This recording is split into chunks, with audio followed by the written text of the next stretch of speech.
नमस्कार, स्वागत है आप सभी का। आप देख रहे हैं R9 टीवी। आपके साथ मैं हूं पंकज रौतेला और वक्त हो चला है दिन की सबसे बड़ी बहस महापंचायत का। 60 मुकदमे दर्ज, लेकिन उसके पास हथियारों का जखीरा है। मंत्री का हत्यारा है, पुलिस की पिटाई करता है, लेकिन उसका नाम मोस्ट वांटेड तक में नहीं है। अब इसे विकास दुबे की दबंगई कहें या पुलिस की आपसी रार, कुल मिलाकर विकास दुबे के ऑपरेशन में जो भी कदम उठाए गए वो सवालों के घेरे में आए। आज की महापंचायत में यूपी पुलिस के बड़े अधिकारियों और विशेषज्ञों का पैनल गैंग्स ऑफ चौबेपुर की घटना की परतों को उधेड़ेगा। चर्चा करेंगे, चर्चा को आगे बढ़ाएंगे R9 टीवी के editor in chief Amitabh Agnihotri ji. स्वागत सर आपका। लेकिन एक मजबूत पैनल हमारे साथ जुड़े उससे पहले खबर देखिए रिपोर्ट के जरिए।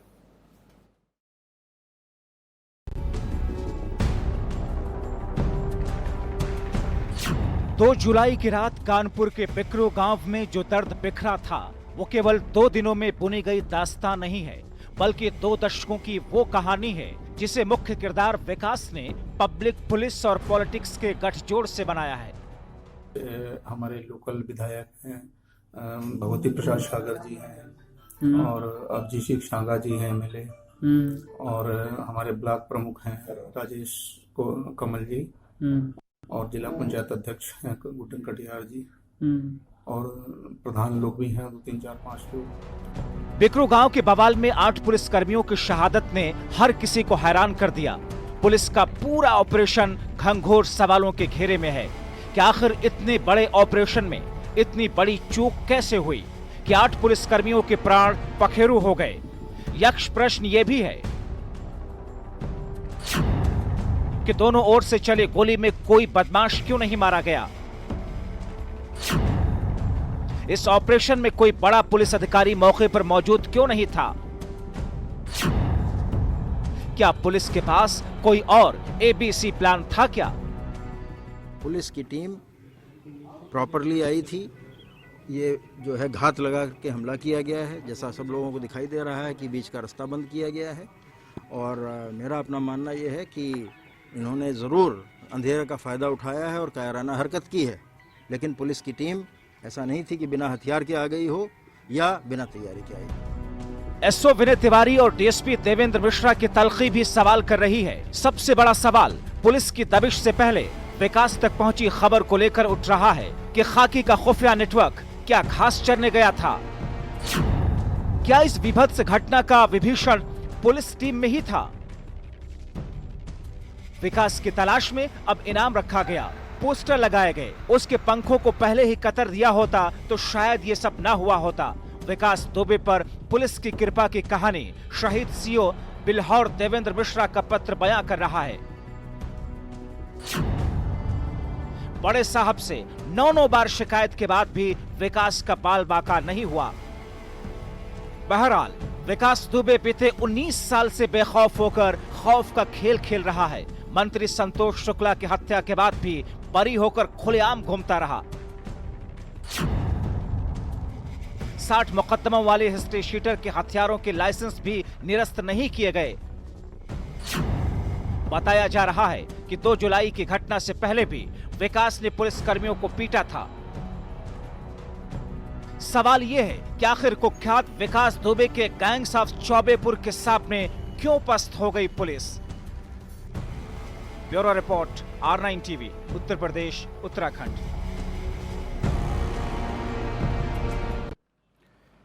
पुलिसिया सिस्टम की कार्यशैली से साफ हो गया है कि कैसे अपराधी और पुलिस अपराधियों के चौखट पर पहुंचती है और मत्था टेकती है। यह भी साफ होता चला जा रहा है कि 8 पुलिस कर्मियों को अपराधी ने नहीं बल्कि सिस्टम में बैठे उन गद्दारों ने मारा। SO विनय तिवारी और कुछ और लोगों को निलंबित कर दिया गया, लेकिन पुलिस और अपराधियों की कड़ी कैसे जुड़ी वो एक खुलासे ने साफ कर दिया। शहीद CO की चिट्ठी ने सिस्टम का काला चिट्ठा खोलकर सबके सामने रख दिया। मेहमान हमारे साथ जुड़ चुके हैं। आनंद लाल बनर्जी जी हैं, ex DGP UP, Subrat Tripathi ji ex DG UP police, Hemant Tiwari अपराध मामलों के जानकार, प्रभात त्रिपाठी वरिष्ठ पत्रकार हैं, और नोएडा में OP सागर साहब एक्स DIG हमारे साथ हैं UP पुलिस। अमिताभ जी इस चर्चा को आगे बढ़ाएंगे। 2001 में सर पुलिस गवाही से मुकरी, तफ्तीश कमजोर होती गई, लिहाजा विकास दुबे छूट गया। इसके बाद वह पूरी गुंडई के साथ अपना आतंक बढ़ाता रहा। 8 पुलिसकर्मियों की हत्या कर अब वो फरार है। यह घटना क्या आईना है उत्तर प्रदेश में सालों से चले आ रहे पुलिस नेता और अपराधियों के गठजोड़ की? जी, असल में मुश्किल ये है, जो मैंने अपने पत्रकारीय जीवन के अनुभव से देखा है, जो सच्चाई है, नेता चुनाव नहीं जीत सकता अपराधी की मदद के बिना, और अपराधी अपराध करके जिंदा नहीं रह सकता नेता के संरक्षण के बिना। तो वहां तो हो गया अन्योन्याश्रित संबंध, मेड फॉर ईच अदर, दो जिस्म एक जान, नेता और अपराधी। अब आते हैं पुलिस पर। पुलिस सोचती है कि भाई हमको नेता के दबाव में भी वही करना पड़ेगा और उसमें चवन्नी भी नहीं आएगी, तो मैं डायरेक्ट अगर अपराधी से रिश्ता सॉफ्ट कर लूं, उसका थोड़ा पान बीड़ी का ख्याल कर लूं, नमस्ते प्रणाम उसको करता रहूं वक्त बे वक्त जाके उसकी कोठी पर, तो हमको वो भी मिलेगी, बख्शीश भी। वह पैसा बड़ा कारण है, तबादला भी नहीं होगा, बख्शीश भी मिलेगी, सुरक्षित भी रहेंगे, गोली भी नहीं लगेगी, इतने लाभ पुलिस को। तो उसके बाद ये कड़ी टूटे तो टूटे कैसे?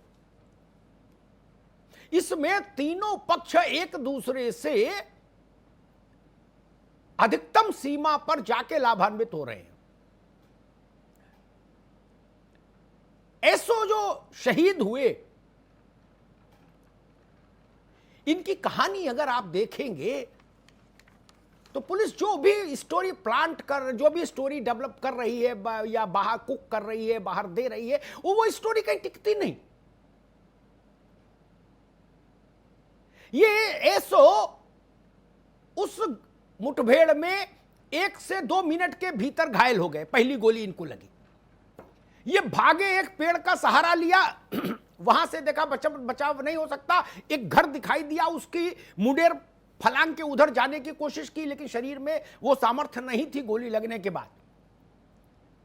एक सबसे छोटा कर्मचारी, होमगार्ड, जिसको सब लोग हे दृष्टि से देखते हैं, जय नारायण शायद नाम है अगर मैं सही स्मरण कर रहा हूं, वो आता है, उकड़ू बैठ जाता है, कहता साहब मेरी पीठ पर चढ़ो और मुडेर फलांग जाओ। ये ऐसे वही करते, कूद जाते हैं, वहां पड़ी एक बोरी को अपने ऊपर ओढ़ लेते हैं ताकि दिखे नहीं। लेकिन वहां गलती ये हो जाती है भाग्य के चक्र की कि वो मकान विकास के मामा का होता है। बदमाश आते हैं, बोरी हटाते हैं, गले और गर्दन में, गले और हृदय के बीच की देह में 6 गोली मारते हैं सटा के, और उसके बाद इनका पैर काट कर ले जाते हैं। ये परिस्थिति क्यों बनी? ये परिस्थिति बनी उन 10-12 पुलिस वालों के चलते जो चौबेपुर और उसके आसपास के थानों में तैनात रहे, और मुख्य रूप से वो वहां का जो सब वो है प्रभारी निरीक्षक था, विनय तिवारी, अगर मैं सही नाम याद कर रहा हूं, वो इन्हीं शहीद एसओ ने, शहीद सीओ ने 9 चिट्ठी लिखी कि ये इंस्पेक्टर भ्रष्ट है, जुआ से पैसा कमाता है, अवैध शराब, जरायम, सबसे पैसा लेता है, और सबसे बड़ी बात उन्होंने कई बार रेखांकित की कि ये इस इलाके के गुंडे विकास दुबे के चरणों का सेवक है।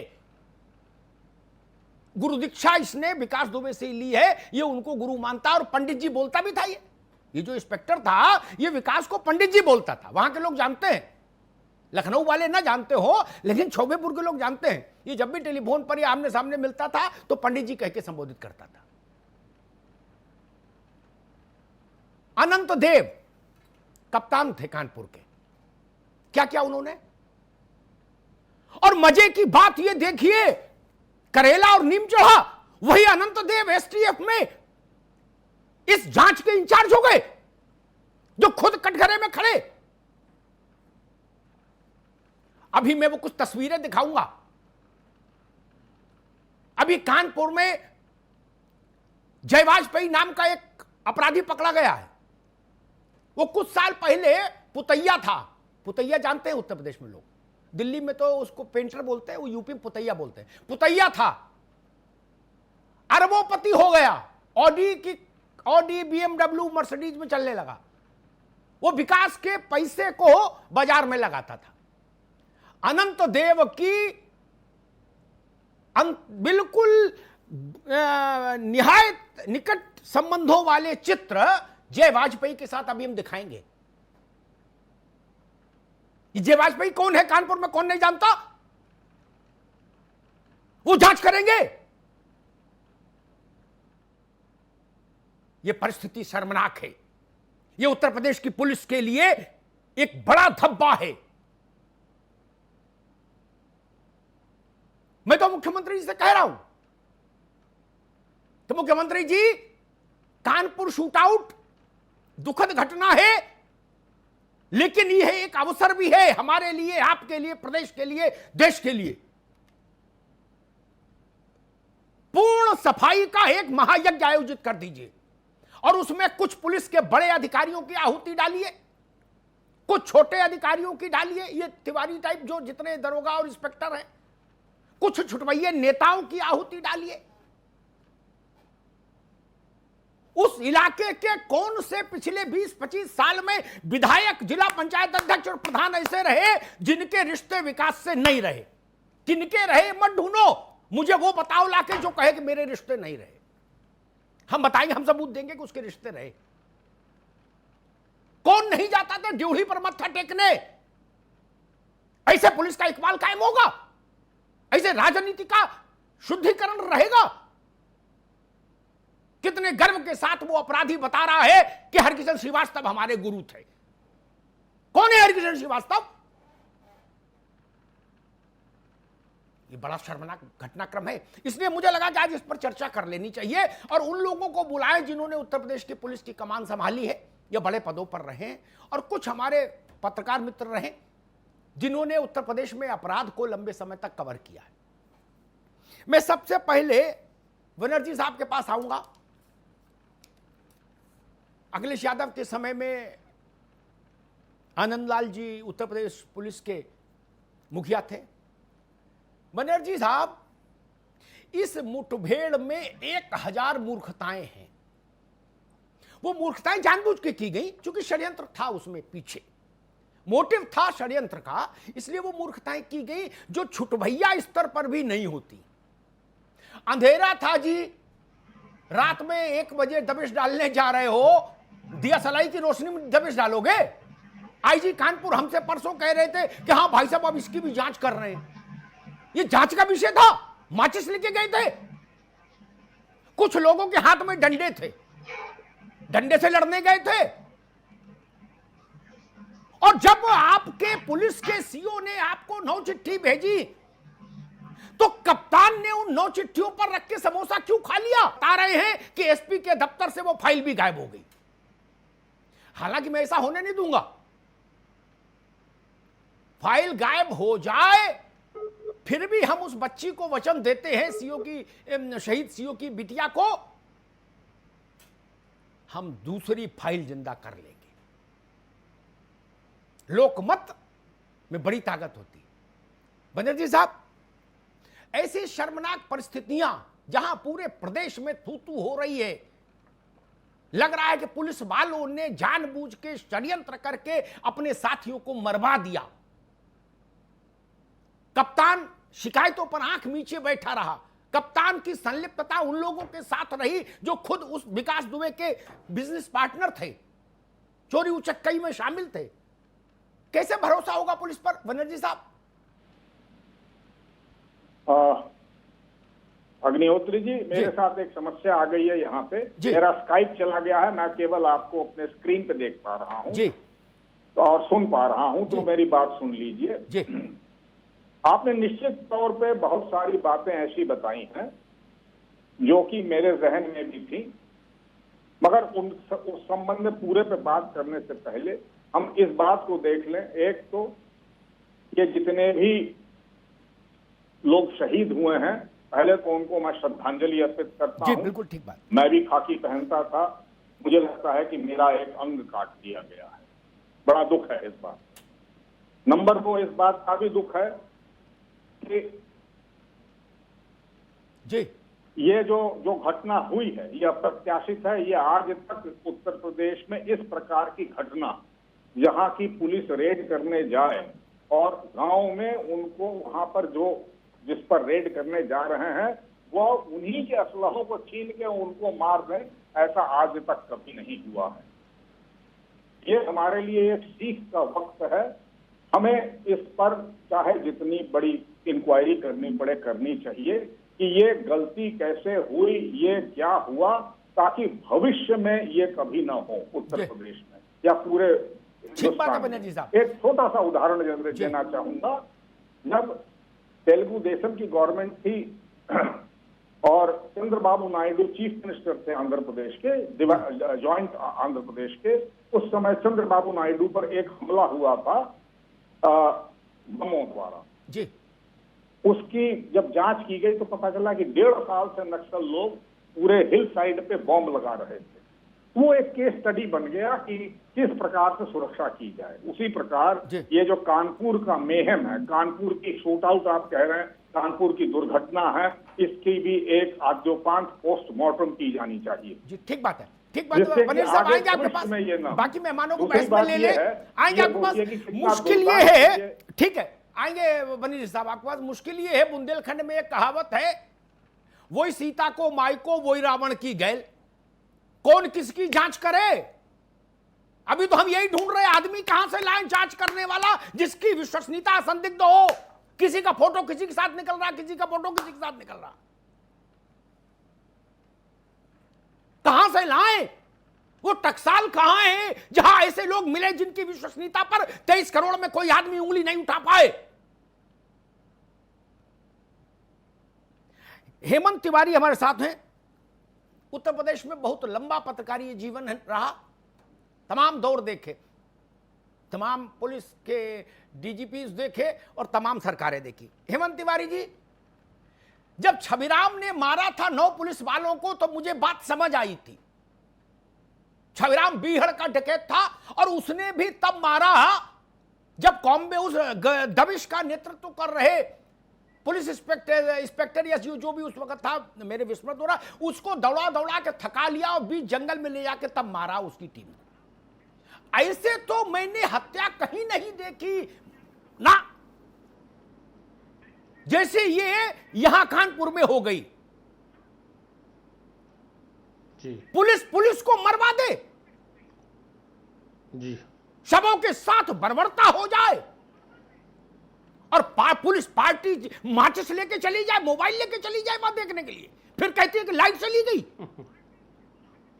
हम लोगों ने शादी नहीं की, बारातें बहुत की, हमको नहीं मालूम सर्च लाइट जाती है, हमको नहीं मालूम होंडा का छोटा जेनसेट जाता है गाड़ी में रख के, टार्च जाती है 12-12 सेल वाली। हेमंत जी, ये क्या तमाशा क्या है भाई?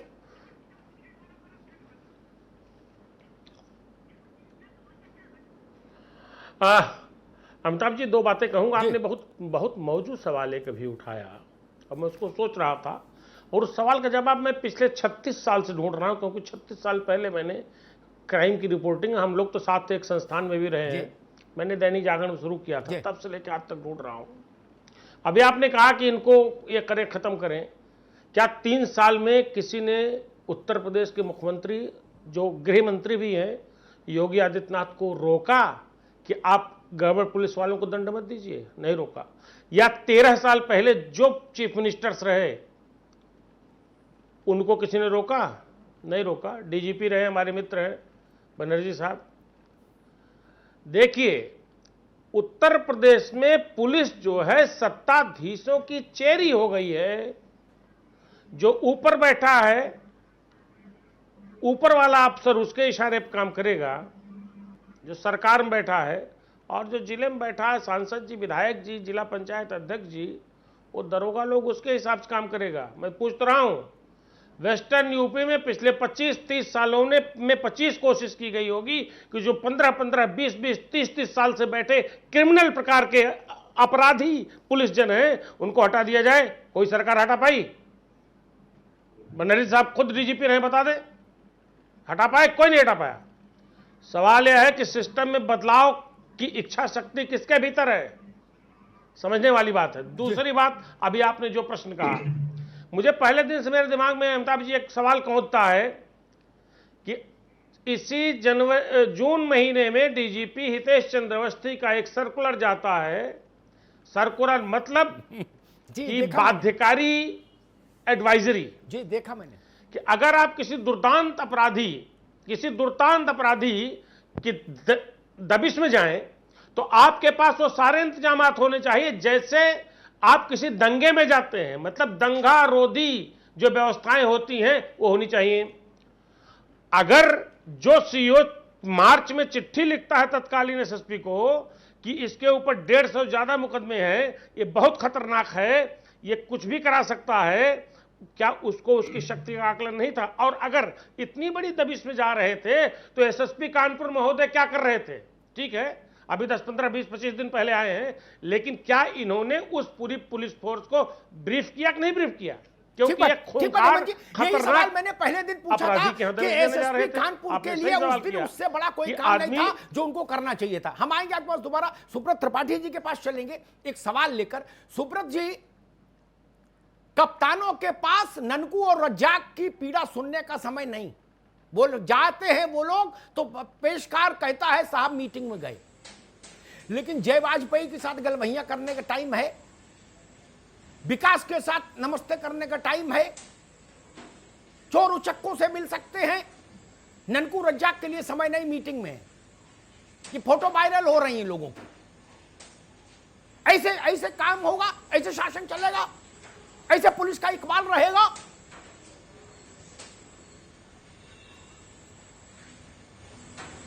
प्रश्न यह है अग्निहोत्री जी, कहना आसान है, लेकिन एक पहलू देखिए, आपने बड़े गौर से कहा है और आपके चैनल पर मैं कहने की हिम्मत कर रहा हूं, शायद हर चैनल में कह पाता कि नोएडा के एसपी का निलंबन होता है। इस पर प्रकाश सिंह ने बहुत लंबा लेख लिखा जी, आप लोगों ने भी देखा कि भ्रष्टाचार शारीरिक व्यभिचार से कम दुखद नहीं है। और जिन 5 एसपीज का उन्होंने जिक्र किया, उन पर क्या क्या कहे गए थे फोन पर, किन किन शर्तों पर आईएएस आईपीएस की पोस्टिंग हो रही है, इस पर बाकायदे पिछली पोस्टें देखिए। सूर्य प्रताप सिंह आईएएस जी ने, रिटायर्ड ने कितने कितने बातें लिखी। अगर ये बातें टोटली गलत हैं तो भी इनका कम से कम शासन को ओर से श्वेत पत्र आना चाहिए था। शासन के मांगने पर बार बार कोई प्रॉपर्टी का रिटर्न नहीं दे रहा है। अगर ले दे के पोस्टिंग नहीं हो रही है तो आखिर किसी की हिम्मत क्यों इतनी हो रही है कि गलत डिजाइन के थानाध्यक्ष पोस्ट कैसे हो रहे हैं? मैं प्रश्न पूछ रहा हूं कि दबिश में जाने के पहले अगर लोकल इंस्पेक्टर को नहीं लिया गया, जिसको कि स्थानीय भूगोल मालूम था, तो इसके मतलब था रेटिंग पार्टी को पूर्ण संदेह था कि स्थानीय इंस्पेक्टर कहीं न कहीं मिला हुआ है, अगर चाहे किस कारण से मिला हो। और अगर उसको संदेह था तो अगर जिले के अधिकारियों को किस दबाव के तहत इतना था कि वे स्थानीय इंस्पेक्टर को नहीं हटा। सुब्रत भाई, आपने अच्छा सवाल उठाया।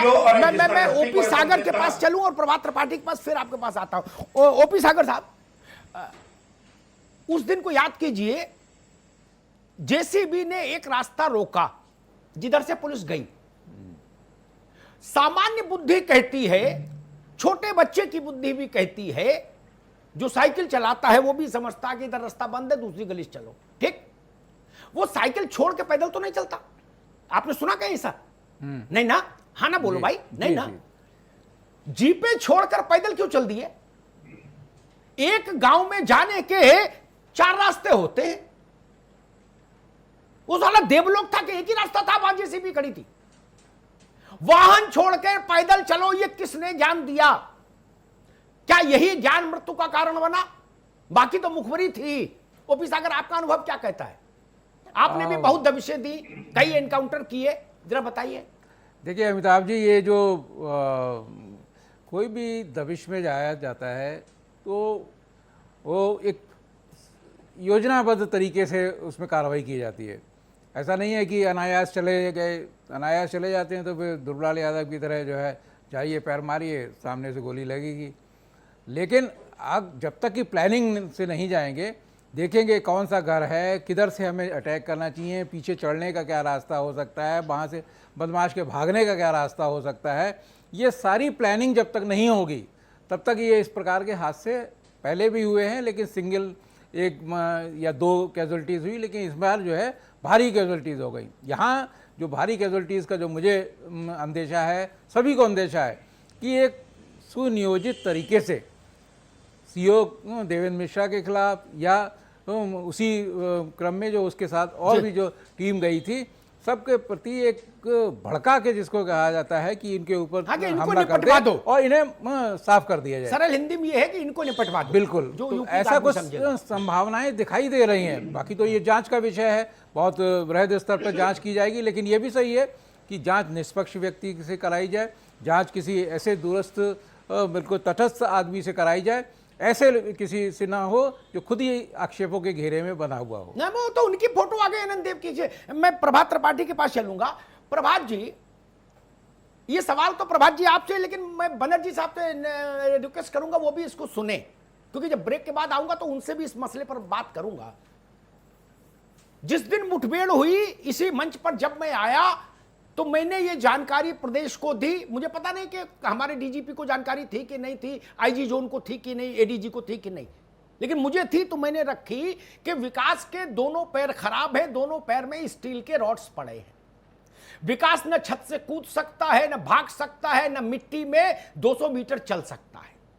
उसके लिए चलना सबसे कठिन और दुष्कर कार्य है। उसके लिए 4 पहिया की गाड़ी लगी।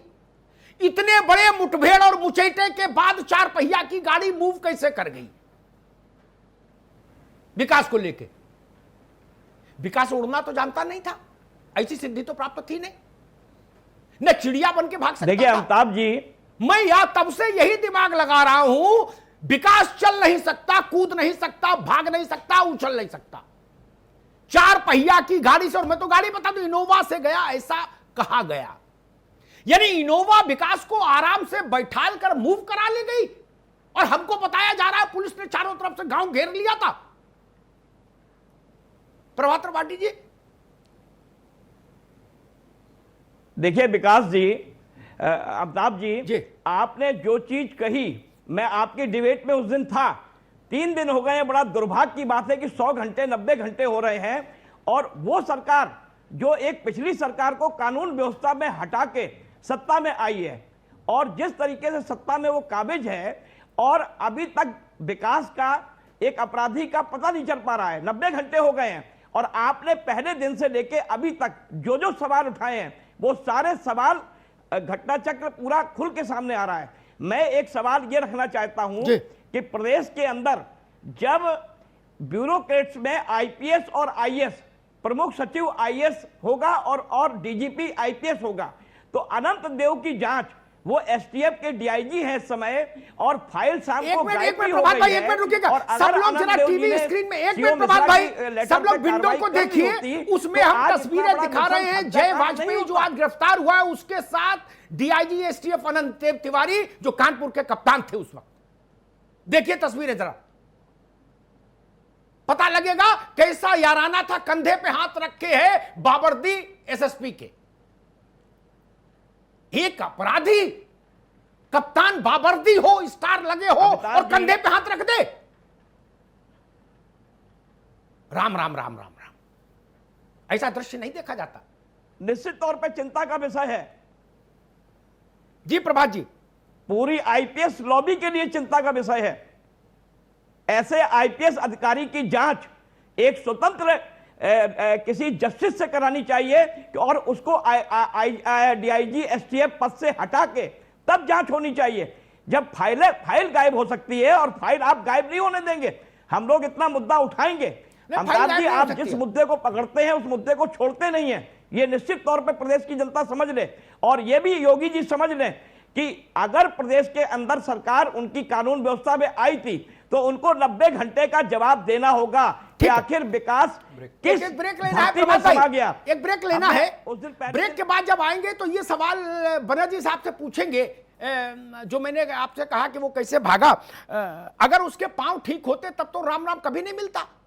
जब बिना पांव के भाग गया तो पांव में क्या करता। लेकिन एक बात मैं कह दूं, ये जो खबरें चल रही हैं कि फाइल गायब हो गई एसएसपी कानपुर के ऑफिस से, जो शिकायत की थी शहीद सीओ ने उस वक्त के कप्तान अनंत देव तिवारी से, मैं पूरी जिम्मेदारी से कहता हूं, शीर्ष स्तर पर मेरी बात हुई इस मसले को लेकर।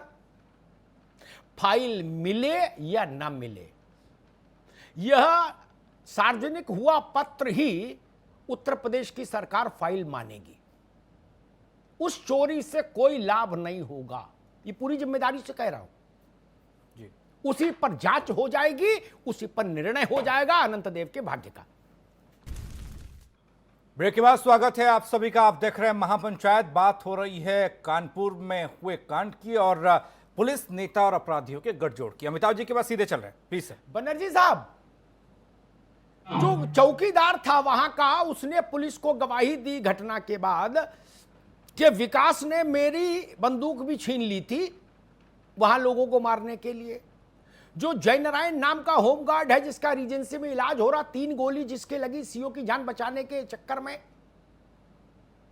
उसने कहा कि विकास वहां था युद्ध जब ये चल रही थी मुठभेड़। उस और विकास चल नहीं सकता, दौड़ नहीं सकता। विकास 4 पहिया गाड़ी से गया।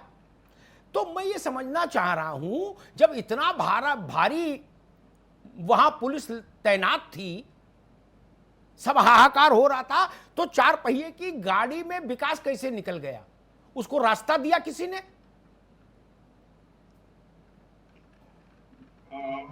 जी, मैं उस गांव के जियोग्राफी से परिचित नहीं हूं, मगर जैसे इस चर्चा में बात आई थी कि एक गांव में आने जाने के कई रास्ते हैं। हाँ। और अगर एक जगह रुका होता तो फोर्स को दूसरी जगह से जाना चाहिए था। यह संभव है कि उस, ये तो बात साफ है, स्पष्ट है उसके मकान को देख के ही कि वहां पे 2-3 और भी गाड़ियां थी, एक गाड़ी लगी हुई होगी। ये सब कार्रवाई होने के बाद वो आराम से एक साइड से निकल गया, जब तक फ्लैश हो रहा है, जब तक वायरलेस जा रहा है इत्यादि। मगर देखिए, मोटी बात ये है कि ये हुआ क्यों, और अभी बात ये उठ रही थी कि इसकी जांच किससे कराई जाए। अब 8 पुलिस जनों का एक साथ मारा जाना, इस प्रकार से मारा जाना एक बहुत ही खराब चीज है लॉ एंड ऑर्डर के लिए, स्टेट गवर्नमेंट के लिए, पुलिस डिपार्टमेंट के लिए, सबके लिए, भविष्य के लिए। भविष्य में ये ना हो, इसलिए आवश्यक है कि अगर वो कोई भी कमीशन बैठा दें, कोई भी आदमी जिनको ये समझते हैं कि किसी से भी नहीं मिला हुआ है उसको लगा दें, मगर इसकी जब तक व्यापक जांच और इससे निकले हुए सवालात के जवाब न मिल जाएं, जिसको कि इम्प्लीमेंट न किया जाए, इसको नहीं छोड़ना चाहिए। ठीक बात है, ठीक बात है जी, ठीक है बनर्जी साहब। मैं सुब्रत त्रिपाठी जी से ये सवाल ले लूं। एक बात कह लेने दीजिए जी जी जी तो इसके बाद जी लीजिएगा जी। देखिए, सबसे बड़ी बात है यहाँ पे ये बात आई कि ये लोग रात को क्यों गए, आपने खुद कहा, और सागर साहब ने ये कहा कि हम लोग पहले अगाड़ी पिछाड़ी ऊपर नीचे सब देख के जाया करते थे, पहले से पता लगा लेते थे। और हेमंत तिवारी जी ने ये बताया कि एक सर्कुलर जो हर साल रिन्यू होता है वो फिर इस बार मौजूदा डीजीपी ने दिया, जब आप जाएं तो एकदम तैयारी होके जाएं। आपने खुद ही बताया है कि लाठी मिला है वहां पे, लाठी लेके इतने बड़े क्रिमिनल के घर जा रहे हैं। इसका मतलब है कि ट्रेनिंग में कमी है। और ट्रेनिंग में, ठीक है बनर्जी साहब, मुझे लग रहा है कुछ लोग हवाई चप्पल भी पहने होंगे, ये शोध नहीं हुआ, वरना वो भी निकलता, कुछ लोग हवाई चप्पल भी पहने होंगे और सुर्ती खा रहे होंगे मुठभेड़ में के समय। ठीक बात है। सुब्रत त्रिपाठी, अब क्या होना चाहिए आपकी निगाह से? जांच कैसे हो और किस स्तर की जांच से परिणाम आएगा? रामलाल की जांच श्यामलाल करेंगे तो हमको पता है क्या नतीजा आएगा। जवाहर बाग में हाई कोर्ट ने 2017 में कहा था बड़ों से जांच करो, किसी चूहे से भी पूछताछ नहीं हुई, किसी चूहे से पूछताछ नहीं हुई। नहीं है कि जांच कौन करेगा, प्रश्न यह है कि इच्छा शक्ति क्या है जी। जब आईएएस आईपीएस अफसर्स की प्रॉपर्टी का स्टेटमेंट तक टाइम से सरकार नहीं ले पाएगी, बड़ी कड़ी बात कह रहा हूं, जब यह स्थिति होगी कि जो 13 गवाह पिछले मुकदमे में मुकरे पुलिस के गवाह थे, पुलिस की तनख्वाह पाते थे, थाने में घुस के कांड हुआ था, उनको क्या किसी ने बर्खास्त किया? उस जमाने से लेकर आज तक जितने एसएसपी, डीआईजी, आईजी और डीजी थे, उन्होंने क्या किया? प्रश्न यह है कि जो डीएम थे, क्या उन्होंने एक्विटल रिपोर्ट बनवाई? क्या जो शासकीय वकील थे उन्होंने रिपोर्ट भेजी? 13 आदमी सरकार के वकील गवाह अब एक कह रहे हैं कि उन्होंने देखा ही नहीं। अगर इस तरह का रुख रहा, किसकी किसकी जांच होगी? जांच हो समग्रता में हो, वरना फुटकर। बहुत अच्छी बात कही, किस किस की जांच होगी और कौन कौन करेगा। हेमंत तिवारी, वही सवाल आपसे, नंबर 2, जांच कैसे हो? जिस जांच पर खास प्रथा प्रदेश को भरोसा हो और जो जांच परिणाम दे, कागज काले नहीं करे कि 100-200 पन्ने की एक रिपोर्ट डीजीपी के ऑफिस में सबमिट हो गई, डीजीपी गाड़ी में बैठे उसको लोक भवन दे आए, उस रिपोर्ट का क्या करेंगे? हेमंत जी। अमिताभ भाई, पहले ये तय कर लिया जाए जांच किस बात की हो। क्या जांच खाली अनंत देव की हो? चलिए अनंत देव विषय हम चलिए 1 मिनट छोड़ देते हैं। ये किसकी घनघोर लापरवाही हुई? ये कैसे मुगालते में चले गए? इतने जिसको खुद सीओ, स्वर्गीय सीओ, हमारा बहादुर शहीद सीओ कह रहा है कि घनघोर क्रिमिनल है, कुछ भी कर सकता है, उसके पास वो खाली हाथ कैसे चला गया? बिना तैयारी कैसे चला गया? बिना दंगारोधी सामान कैसे चला गया? और एसएसपी कानपुर की क्या भूमिका थी? Was he not informed? या एसएसपी कानपुर ने बिना ब्रीफिंग के भेज दिया, या स्वर्गीय सीओ साहब अपने मन से चले गए? ऐसा भी नहीं हो सकता। ये आईजी साहब क्या कर रहे थे? आज सब जांच कर रहे हैं, भाषण कर रहे हैं, तथ्य निकाल रहे हैं। ये सब जिम्मेदार है। सबसे पहले तो एसएसपी कानपुर, पहली जिम्मेदारी कि इतने बड़े क्रिमिनल के हाथ दबिश जा रही है, बिना आपकी परमिशन नहीं होगी। क्या आपने ब्रीफ किया? नहीं किया। अगर अनंत देव वाली बात है तो इतना जरूर मान सकते हैं, जून की चिट्ठी थी, उसके बाद कोरोना काल आ गया, कुछ भी हो सकता है। मैं अनंत देव को सर्टिफिकेट नहीं दे रहा हूं, लेकिन अमिताभ भाई देखना पड़ेगा, अनंत देव जैसा वीरता का और क्रिमिनल्स को मारने का रिकॉर्ड उत्तर प्रदेश में बहुत कम पुलिस वालों के हैं। भाई देखो, जितने बड़े डकैत गिरोह मारे गए हैं। हेमंत भाई, ठीक है, वो अच्छी जो एकदम अच्छा दोषी पक्ष किसी को है, कह सकते ठीक है हैं। हेमंत भाई, हाँ, ठीक है, हाँ, जो अच्छा पक्ष है उसका स्वागत। लेकिन ये सवाल हमेशा जिंदा रहेगा, अनंत देव जब तक नौकरी करेंगे। 100 दिन पहले चिट्ठी गई थी, 100 दिन पहले, तब ऐसा कोरोना नहीं नाच रहा था, और कोरोना के बीच में भी काम हो रहे हैं। जब आपका अधिकारी कह रहा है कि ये आदमी खुद अपराधी है जो इंचार्ज है थाने का, और 9 चिट्ठी भेजी, 9, अनंत देव बरी नहीं हो सकते। उनके पास जय वाजपेयी के साथ फोटो खिंचाने का अमिताभ समय भाई, है। आपकी चिट्ठी पे काम करने एक का समय बड़ी नहीं। महत्वपूर्ण चीज,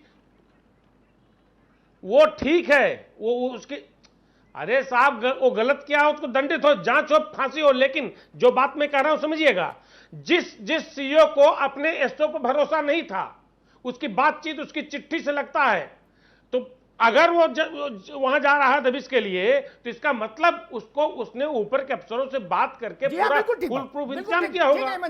तो मैं कह रहा हूं शहीद हो गया, मैं सवाल नहीं कर रहा हूं, लेकिन जो बड़े अफसरान हैं। ओपी सागर साहब, आपका तजुर्बा क्या कहता है? जांच किस स्तर से होनी चाहिए और किस तरह की होनी चाहिए? जांच का दायरा क्या तय होना चाहिए? क्योंकि मुझे लग रहा है टोटल रिफॉर्म के लिए जांच होनी चाहिए। ये मसला एक चौबेपुर थाने का नहीं है, या 2-4 कप्तान, या 1-2-4 दरोगा और 10-20 इंस्पेक्टर का मसला नहीं मेरे लिए। देखिए, मजिस्ट्रियल जांच का भी एक आदेश इसमें हुआ है, मुझे मालूम हुआ है, और जिस प्रकार से ये विवादास्पद हो गया है, तो मैं समझता हूँ कि इस पर इंक्वायरी कमीशन बैठ जाए। और जैसा कि हेमंत भाई कह रहे थे, जब कोई इंक्वायरी लार्ज स्केल पे होती है, बृहद स्केल पे इंक्वायरी में फिर एक एक बिंदु होता है। नंबर 1 बिंदु, क्या ये इसमें जो है दबिश की ज़रूरत क्या थी, गिरफ्तारी की ज़रूरत क्या थी। नंबर 2 जो है किस तैयारी के साथ जाना चाहिए था। नंबर 3 इसमें जो है कौन इसमें मुखबिर हो सकता है कि उसने जो है खबर कर दी। नंबर भागने का रास्ता, जैसे आपने ये सारी चीज़ें जो है उसमें। आपको एक सवाल मैं पूछना चाह रहा हूँ, हिंदुस्तान में ये एक बड़ी बीमारी है, कोरोना से भी बड़ी और खतरनाक बीमारी है ये, कि हम लोग, अधिकारी लोग, उन चीजों को भी जांच का गंभीर विषय बता देते हैं जो चीज सूर्य की रोशनी की तरह साफ होती है। जैसे इसमें पुलिस ने मुखबरी की, इसका भी अभी डीजीपी से पूछे तो वो कहेंगे हाँ अमिताभ जी देखिए बहुत गंभीर मामला है, इसकी सघन जांच पड़ताल कर रहे हैं। अरे कुछ चीजें तो चौराहे पर पड़ी है भाई, उनकी भी जांच में समय खराब हम कर रहे हैं। बिल्कुल सागर साहब, बिल्कुल। देखिए, ऐसा नहीं है, वहाँ जो आईजी जोन मोहित अग्रवाल हैं, वो भी काफ़ी सर्विलांस में उनका अच्छा हाथ रहा है। इतनी सारी जो कॉल डिटेल्स लेके और बहुत सारी और तरीके हैं जिससे कि जानकारी हो जाएगी किस किस के साथ संपर्क था, उस समय कितना किस किस ने संपर्क साधा। और हम कहते हैं कि कन्वर्सेशन नहीं कहते हैं, रिकॉर्ड होगा। अगर कोई सर्विलांस में नंबर रहा होगा, चल रहा होगा, तो वो भी रिकॉर्ड हो गया होगा। तो उस सबसे सब जानकारी स्पष्ट हो जाएगी कि आखिर जो है किसने मुखबिरी की। प्रभात त्रिपाठी, एक चौकीदार जो गांव का है उससे अभी पुलिस ने जब पूछताछ की, उसने कहा पुलिस आने से 2.5 घंटा पहले विकास बाबू के पास फोन आ गया था थाने से कि सीओ आ रहे हैं 3 थाने के फोर्स लेके दबिश देने। उसके बाद अपडेट आया कि निकल गए हैं, पहुंचने वाले हैं, तैयारी कर लो। अभी भी हम लोग कह रहे कि नहीं मसला बड़ा है, इसकी गंभीर जांच होगी। होमगार्ड कह रहा जिसके गोली लगी, जेई जिससे पूछताछ हुई बिजली वाला, वो कह रहा कि थाने से फोन आया कि बिजली बंद करो ताकि पुलिस वालों को मारने में सहूलियत हो। उसके बाद भी हम कह रहे हैं कि देखिए ये तो आरोप है, अभी तो इनकी जांच करनी पड़ेगी, मीटिंग बुलानी पड़ेगी। प्रभात त्रिपाठी जी, देखिए अमिताभ जी, पहले क्या होता था, जब डकैतों की मुठभेड़ होती थी तो पुलिस वाले अपने ही पुलिस वालों को निशाना बना के दुश्मनी निकाल लेते थे और वो शहीद हो जाते थे। आपको याद होगा जब डकैतों की मुठभेड़ होती थी तो पुलिस वाले अपनी ही खुंदक अपने ही आदमी से निकालने के लिए और शहीद का दर्जा मिल जाता था। ये पूरी घटना कानपुर की उन लापरवाह लोगों के लिए, देखिए जो सीओ मिश्रा था वो इसको पसंद नहीं करता था और अनंत देव के यहां ये बैठता था।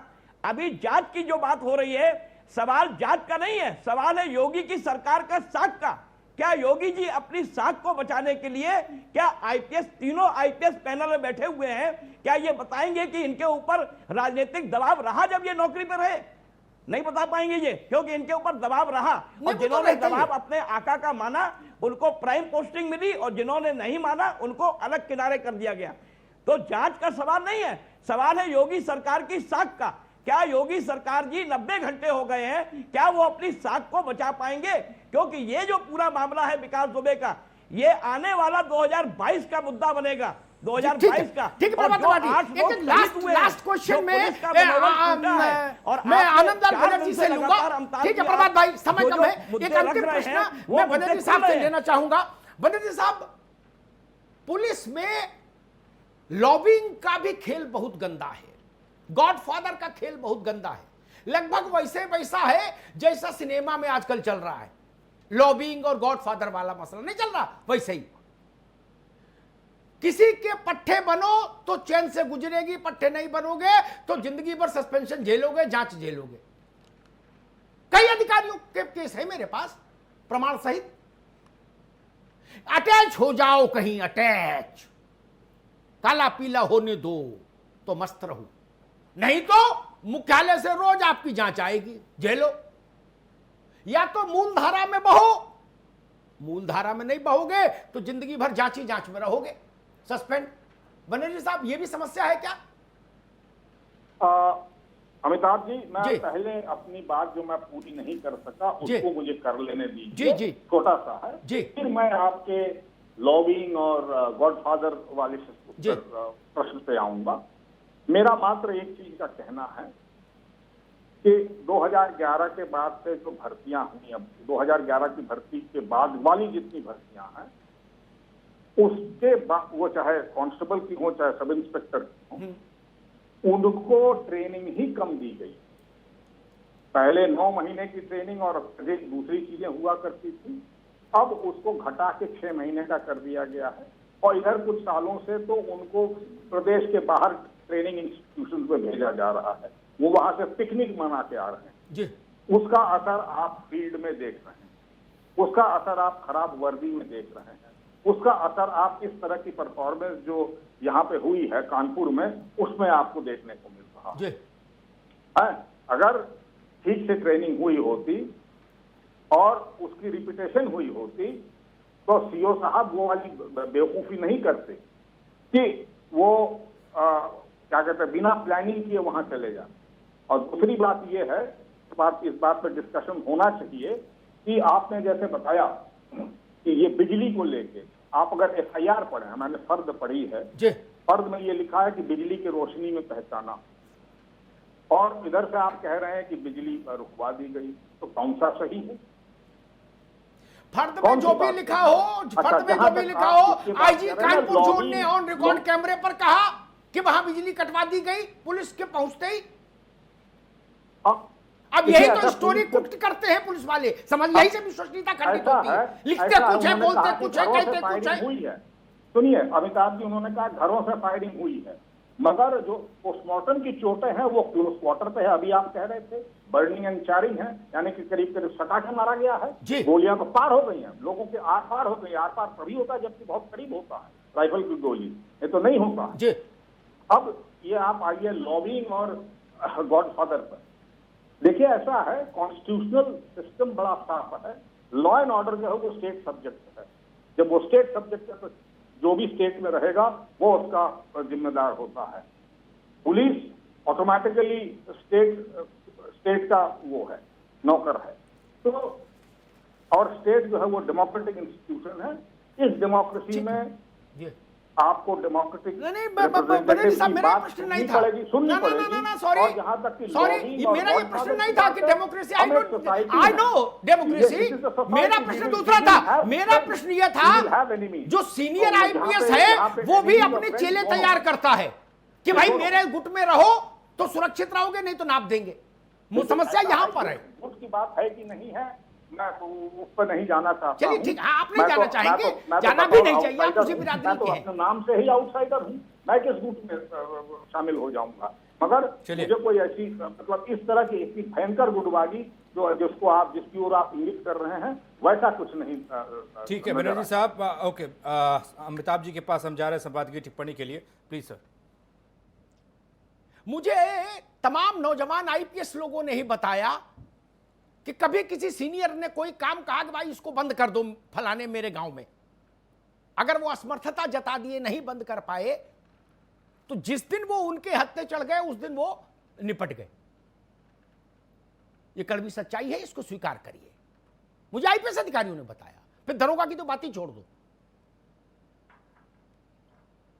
सब दूध के धुले नहीं है, ये भी बड़ा संकट है। इसीलिए ये दिन देखना पड़ा कि 8 लोग कुर्बान हो गए, फिर भी दरोगा जो है वहां का वो 2 बटन खोल के घूम रहा है सस्पेंड होके। इसीलिए ना,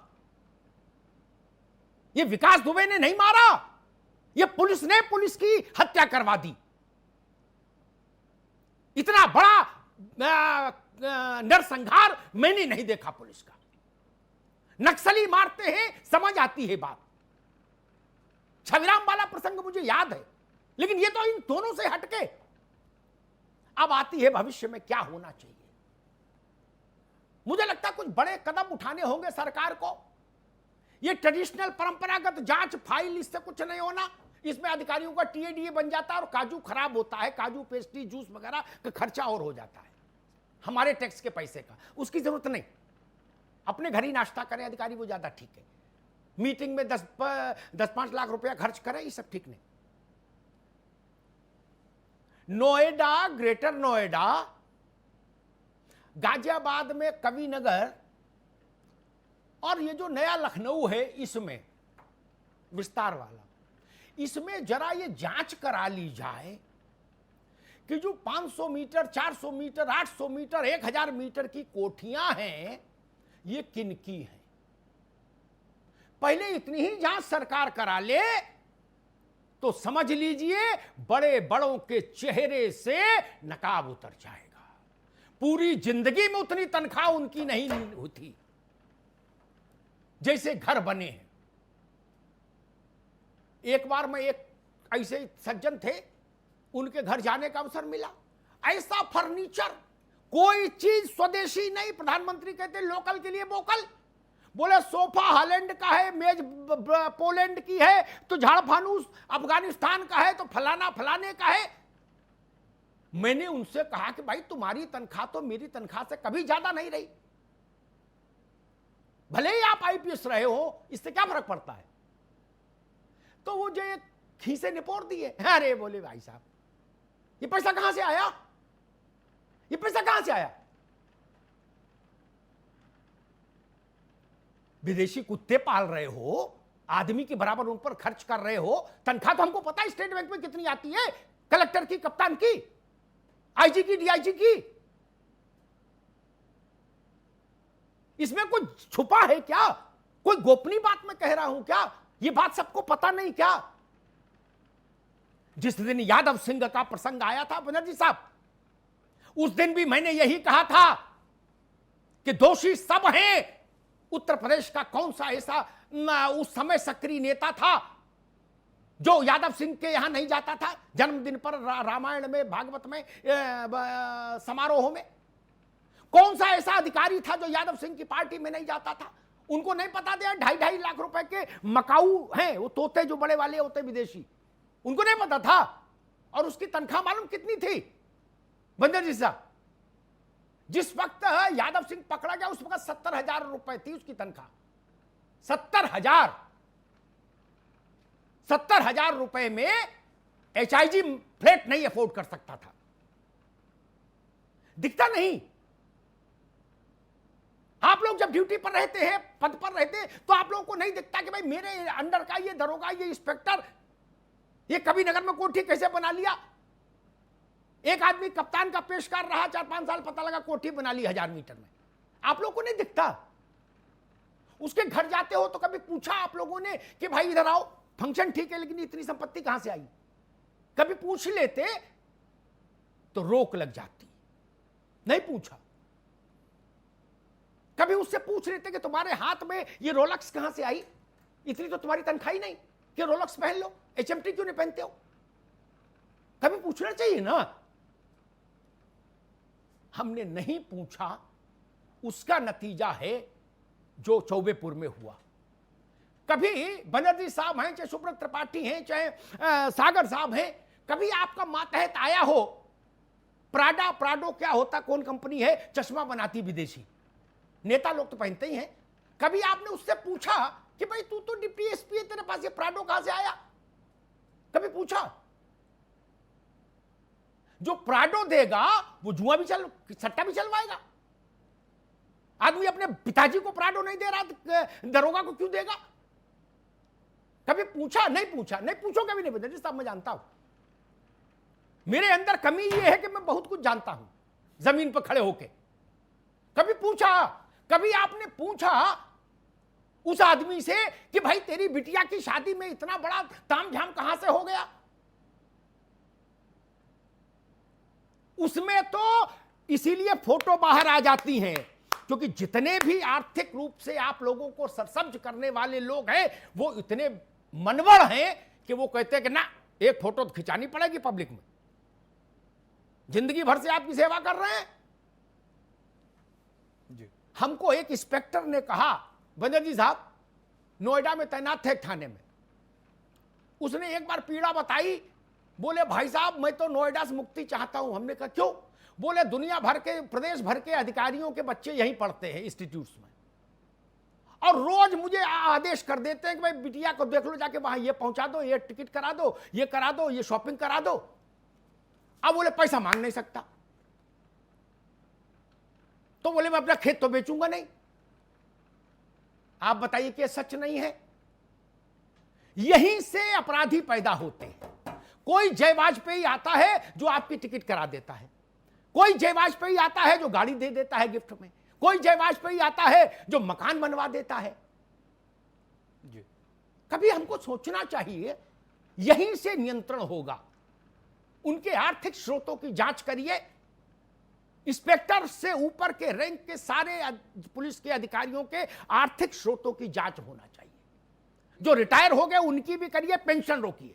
ये बात पुलिस में ही थोड़ी ना है। नहीं, अभी आज जब जुडिशरी में भी है। अरे भाई सागर साहब डिपार्टमेंट में है। अरे आज तो घटना आज की आईएएस में है। अरे दादा मेरे, सबकी जांच हो, लेकिन आज सबकी करके तो पुलिस बरी हो जाएगी। फिर तो होगा जब सबका होगा तब होगा। नहीं, पहले संकट यहां से आया तो ये पता होना चाहिए, यहीं से शुरुआत कर दो। पुलिस प्रथम, उसके बाद आईएएस या प्रशासनिक सेवा, और सब सेवाओं में लो, पीडब्ल्यूडी से लेके और जितने डब्ल्यू है सब के सब विभाग में कर लो, और बीएसए की जांच सबसे पहले करो, बेसिक शिक्षा अधिकारी जिला के।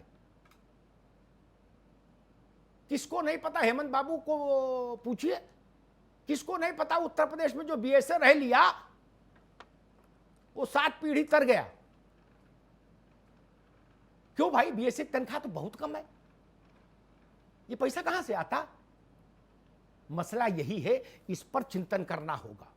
भ्रष्टाचार रहेगा तो अपराध रहेगा, अपराधी आपको भ्रष्टाचार का रास्ता देगा, संसाधन उपलब्ध कराएगा, उसके बदले में वो मनबड़ हो जाएगा, विकास दुबे हो जाएगा। धन्यवाद। बहुत बहुत शुक्रिया आनंदलाल बनर्जी जी, सुब्रत त्रिपाठी जी, हेमंत तिवारी जी, प्रभात त्रिपाठी जी, ओपी सागर साहब, अमिताभ जी, बहुत बहुत शुक्रिया। ये पैनल में सभी लोगों ने, सभी जानकार लोगों ने माना कि आधी अधूरी तैयारी भी थी और इसी वजह से भूल बड़ी हो गई। 8 जवानों ने शहादत पाई। ये चूक बताने के लिए इस महापंचायत के ज़रिए ये जानने की कोशिश हो गई कि इस पूरे कांड के पीछे जो अनदेखी कहानी थी वो कहानी क्या थी। आप समझ गए होंगे। महापंचायत में आज इतना ही। बाकी खबरों के लिए अपने रिया 9 टीवी के साथ, सिर्फ खबर के लिए।